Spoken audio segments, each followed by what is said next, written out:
Halo guys, jumpa lagi dalam acara Poles Podcast Lesehan. Ya.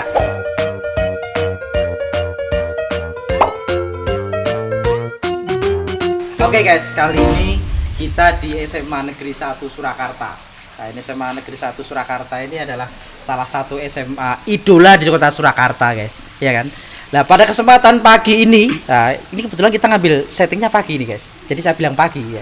Kita sudah bersama dengan Ibu Kepala Sekolah, Ibu DRA Harminingsih MPD. Nah, ini alhamdulillah kita diberi waktu oleh Ibu Harmin.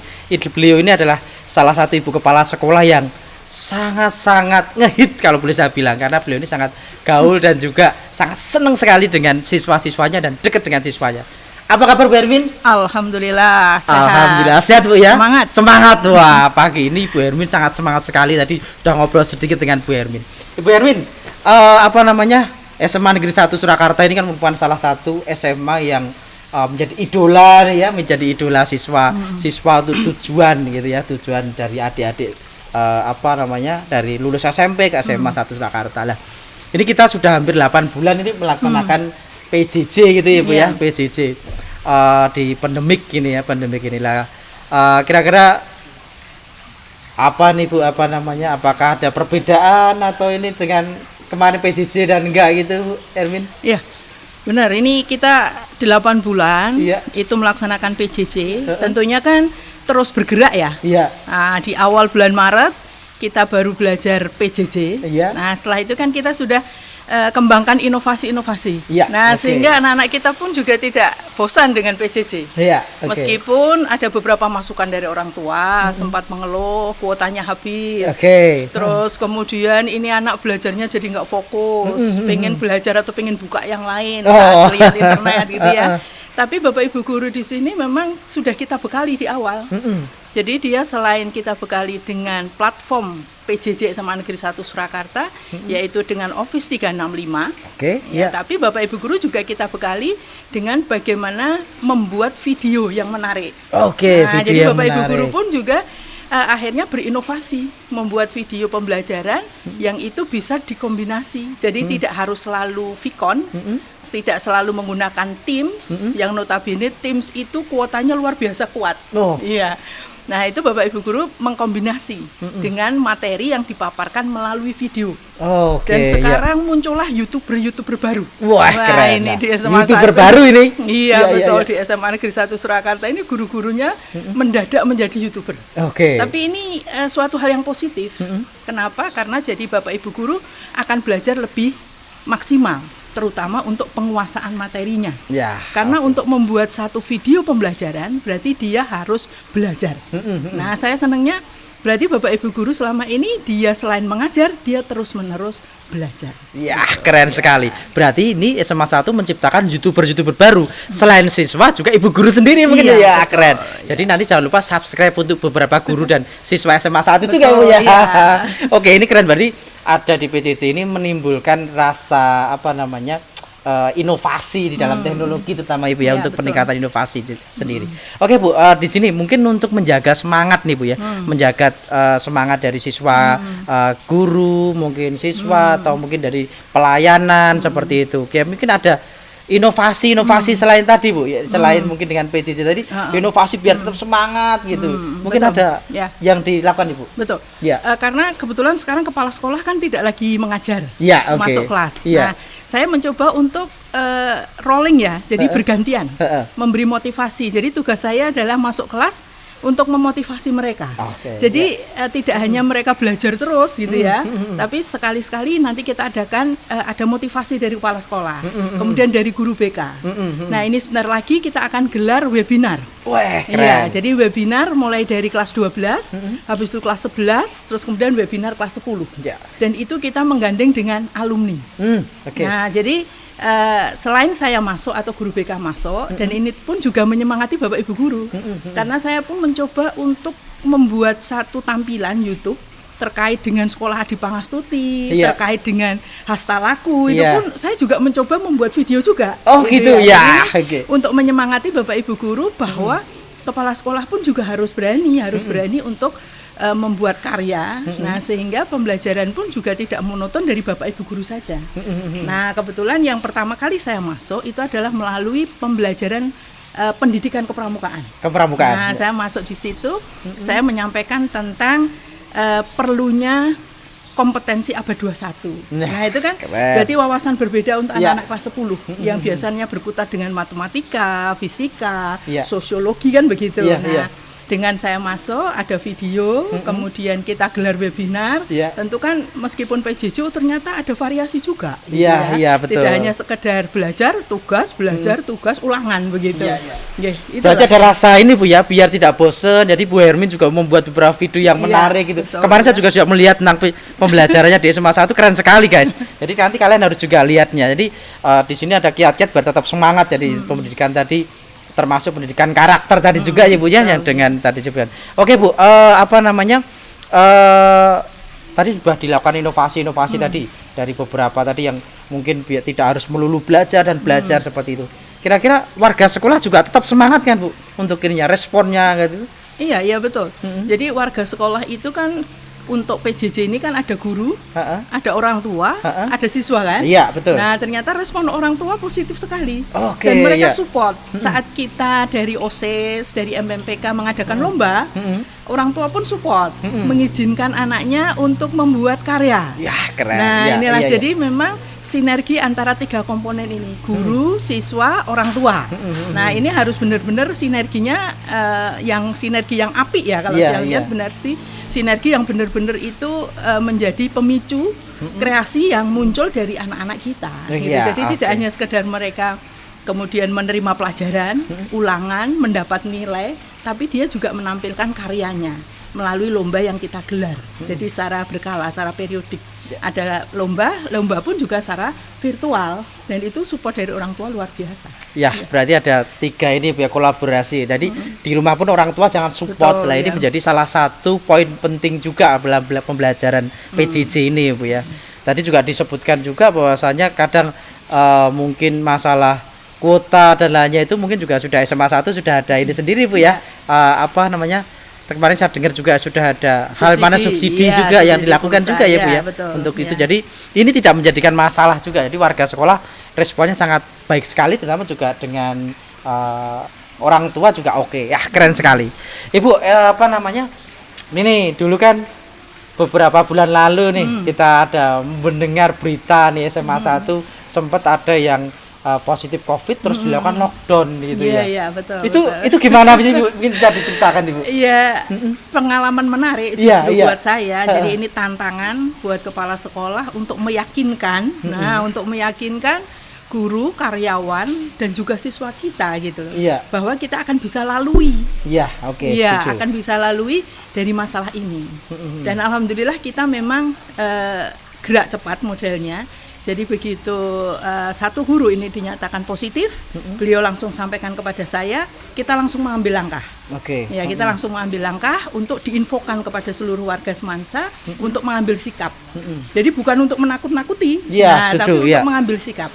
Nah, mengambil sikap kita karena itu kebetulan di hari Kamis, di hari Jumat karena hari pendek. Nah, akhirnya hari Sabtu, hari Minggu, hari Senin langsung kita tutup sekolah. Gitu. Jadi memang model gerak cepat inilah yang membuat warga kita lebih tenang gitu ya. Jadi ini memang harus segera kita lakukan. Selain itu kita pun siap untuk di tracing. Jadi kita kerjasama dengan Dinas Kesehatan Solo. Itu jadi siapapun yang 14 hari terakhir yang berkontak, entah itu rat atau tidak, itu dengan beliau tolong sampaikan kepada kami. Gitu. Jadi kan akhirnya kita peroleh 3 orang untuk yang dia harus swab. Awalnya takut, semuanya takut. Akhirnya kan karena kebetulan beliau yang kebetulan positif ini, waktu dia terakhir mau izin karena merasa sakit, itu ketemunya pasti kan kepala sekolah.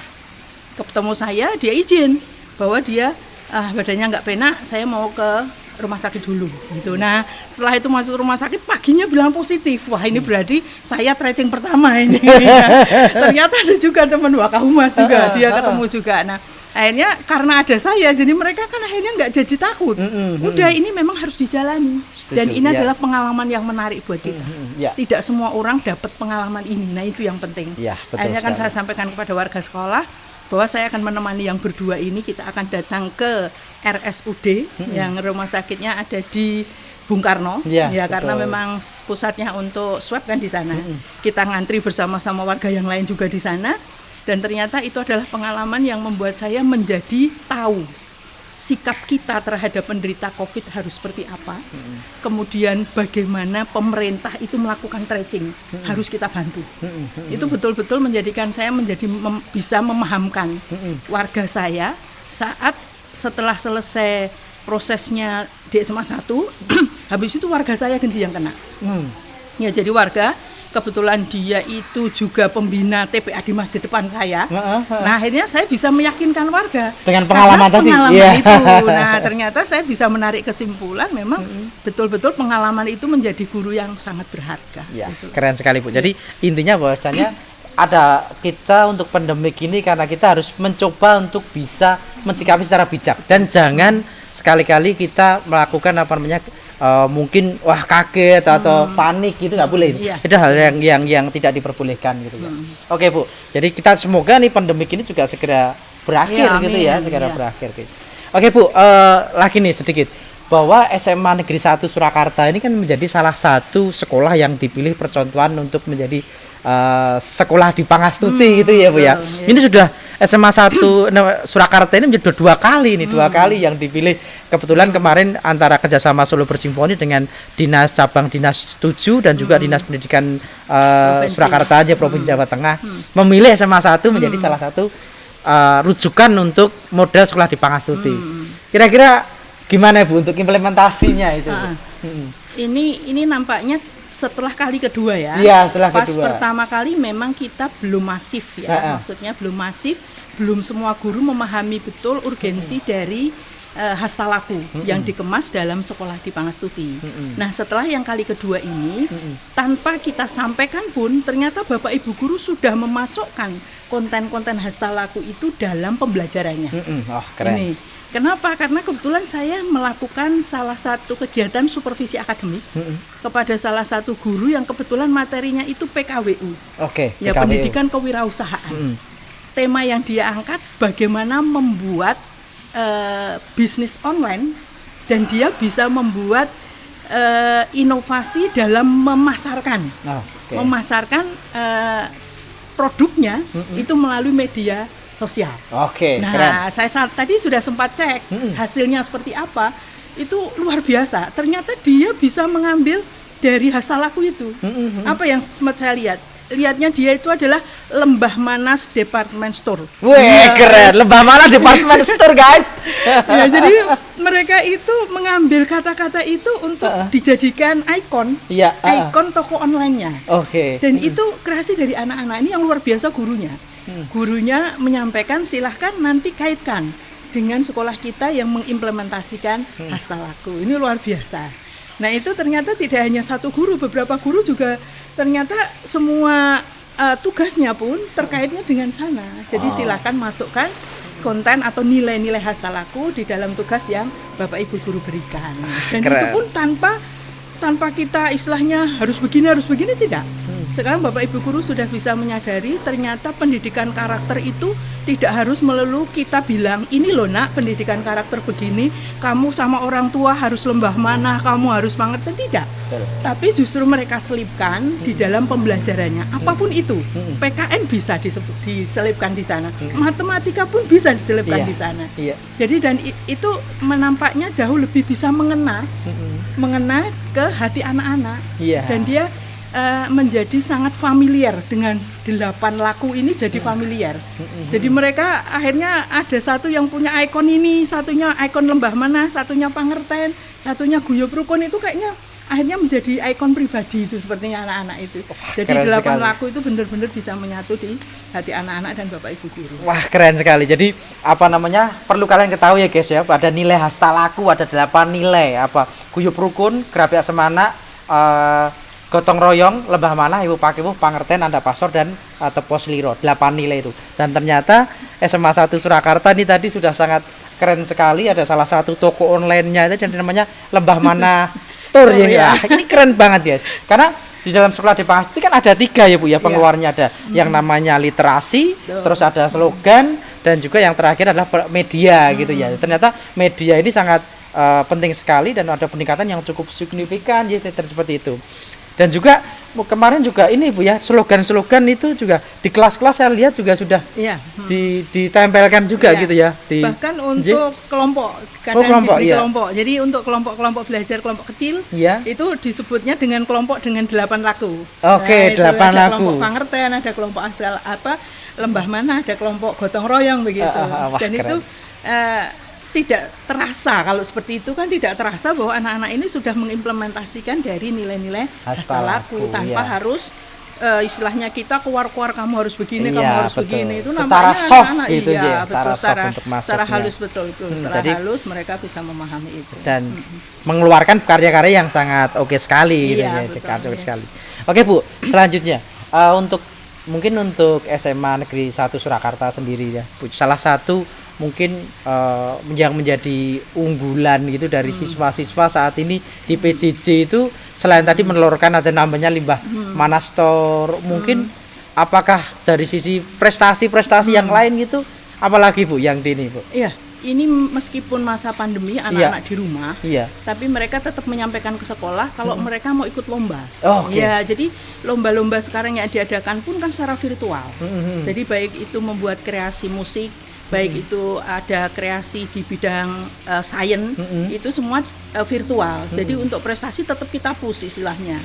Dan ini yang dalam jangka dekat ini kan ada lomba untuk olahraga ya. Jadi ini pun juga ternyata harus secara virtual. Jadi ini guru pembimbingnya untuk karate, untuk silat ini kan kebetulan kita punya jago karate ya kalau nggak salah ya, itu harus membuat video untuk dikirim, jadi karena semuanya virtual. Sekarang jadi meskipun kita pandemi tidak ketemu dengan siswa, tapi untuk support ke prestasi itu tetap kita jalankan, termasuk Bapak Ibu guru juga untuk berkarya membuat sebuah tulisan untuk dikirim, dilombakan begitu ya. Meskipun sejauh ini memang belum semuanya berhasil ya, tapi yang penting sudah ada niatan. Meskipun dalam masa pandemi seperti ini, prestasi tetap harus diraih. Gitu, ya. Prestasi tidak kenal pandemi. Ya, pandemi nggak masalah. Yang penting tetap harus selalu berkreasi Bu ya, dan sama satu selalu ini karena kita melihat juga sekarang lomba dan lainnya secara virtual gitu juga sangat keren sekali. Jadi tidak menyurutkan semangat gitu ya, dengan semangat untuk berprestasi. Terus Bu, mungkin kalau dari sisi tadi di PJJ ini terutama untuk ke siswa-siswa itu selain tadi kendala-kendala mungkin kuota, mungkin kadang sinyal gitu, mungkin kan ada juga pertemuan-pertemuan yang dilakukan secara offline nih di sekolah gitu. Mungkin setelah menerapkan protokol kesehatan yang cukup ketat juga. Itu apakah ada Bu, tetap melaksanakan atau enggak di SMA 1 Bu? Kita ini baru mengajukan mau uji coba PTM, pembelajaran tatap muka. Itu pun kita lakukan secara hati-hati. Kita harus by prosedur. Nah, kita mulai dulu penjajakan kepada orang tua siswa. Orang tua siswa kita ambil polling ya istilahnya ya, seberapa persen gitu ya dukungannya bahwa SMA 1 Surakarta itu pengen menerapkan pembelajaran tatap muka, uji coba. Nah ini Bapak Ibu guru dan karyawan kita satukan pendapat dulu bahwa PTM ini namanya uji coba. Jadi kita uji coba karena ternyata anak-anak ini sudah rindu sekali untuk masuk ke sekolah. Dan orang tua ternyata banyak juga yang persentasenya besar juga menginginkan anaknya kembali ke sekolah. Karena mereka melihat sudah 8 bulan di rumah PJJ, ini rasanya memang mereka juga mungkin jenuh, dan orang tua pun juga tidak selalu bisa membersamai. Nah itu akhirnya kan ada dukungan dari orang tua untuk melakukan pembelajaran tatap muka. Nah sedangkan untuk pertemuan kecil kita bisa lakukan di sekolah, tapi tetap menjaga protokol kesehatan. Jadi misal anak-anak OSIS membuat lomba, kalau membuat lomba pastikan dia akan datang ke sekolah untuk pembukaannya. Nah, di pembukaan itu nanti anak-anak akan membuat show di sini ya. Terus nanti mereka upload di Instagramnya anak-anak. Gitu. Jadi mereka tetap berkreasi. Hanya saja kita harus batasi berapa orang yang boleh datang. Protokol kesehatan harus tetap dijaga. Protokol kesehatan. Jadi ini kalian murid SMA 1 ya pasti sangat rindu kembali ke sekolah ya. Tapi ini ibu gurunya sudah mulai akan melakukan uji coba gitu ya, uji coba sosialisasi. Oke Bu, mungkin terakhir nih saya pengen Ibu Harmin, apakah ada mungkin buat siswa-siswi SMA Negeri 1, mungkin siswa dari SMA yang lain atau siswa yang ada di Indonesia yang mendengarkan podcast kita kali ini, mungkin ada pesan-pesan yang disampaikan di era PJJ ini seperti itu. Monggo Ibu. Ya. Yang jelas saya sedikit menyitir apa yang disampaikan Pak Ganjar ya. Iya. Ora ketemu tetap sinau. Ya, keren. Ora ketemu tetap sinau. Nah, kalau saya melihat ini bahwa anak-anak Indonesia, khususnya anak-anak SMA 1, anak-anak Solo, itu satu yang harus dia punya, kemandirian. Kemandirian. Ya, karena dia tidak akan selamanya berada di tengah Bapak Ibu guru, di tengah orang tua siswa. Gitu ya. Jadi dia harus punya keyakinan bahwa saya bisa mandiri dimanapun dan kapanpun saya berada. Belajar bisa dimanapun, tidak harus di ruang kelas. Dia bisa belajar dari alam, dia bisa belajar dari laut, dari gunung, dia bisa belajar. Nah, untuk itu dimanapun kalian tetap harus belajar. Ya, keren sekali nih guys. Ra ketemu tetap sinau, dimanapun tetap belajar. Itu adalah salah satu semangatnya pemuda-pemudi Indonesia. Keren Ibu Harmin, terima kasih sekali. Tidak terasa nih guys, kita sudah hampir 15 menit. Ini nanti sebenarnya saya juga tidak pengen ini menyelesaikan diskusi yang sangat menarik dengan Bu Hermin ini, sangat keren sekali. Tapi untuk Poles edisi kita kali ini kita cukupkan sekian. Kita sambung nanti di episode selanjutnya. Terima kasih telah mendengarkan Poles kita. Sampai jumpa Poles Podcast Lesean. See you guys.